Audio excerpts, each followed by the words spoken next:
The Kop, one of the most famous stands, if not the most, in world football. The home of the Kopites, who sing and adore Liverpool's Spion Kop at Anfield, but where does the steep, hill-like, looming structure get its name from? In 1906, Liverpool Echo sports editor Ernest Edwards noted of a new open-air embankment behind the goal at Anfield. This huge wall of earth has been termed Spion Kop, and no doubt this apt name will always be used in future in referring to the spot, and wasn't he right? 6 years prior, in 1900, on the 24th of January, the Battle of Spion Kop took place during the Second Boer War in South Africa.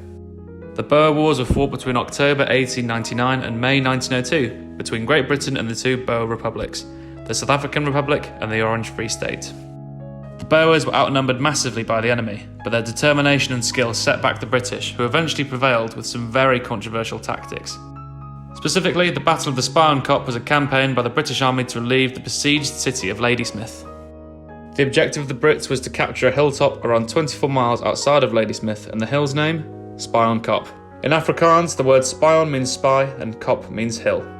The task was simple: ascend the hill and reach the city of Ladysmith, though more than 10,000 enemies atop the Spion Kop had different ideas. The South African Republic and Orange Free State soldiers opened fire on the British forces, who due to the vast open terrain were unable to escape, and the rocky ground was impenetrable to dig deep enough trenches in.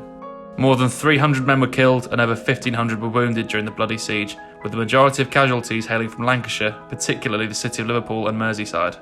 During the onslaught, a 25-year-old lieutenant by the name of Winston Churchill reported a graphic, detailed eyewitness account of the standstill siege.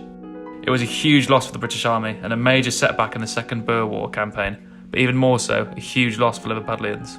The legend of the story is that survivors from Spion Kop returned home to Liverpool and 6 years later christened a newly built stand behind the goal at Anfield, Spion Kop, in honour of their fallen comrades.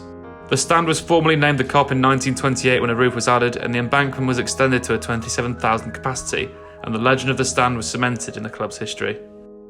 On the Kop today, fans sing the tales of poor Scouser Tommy, who, albeit is from a different war and era, the fallen Scouser who hails from the Spion Kop is a story which rings around the terraces 122 years after the war itself.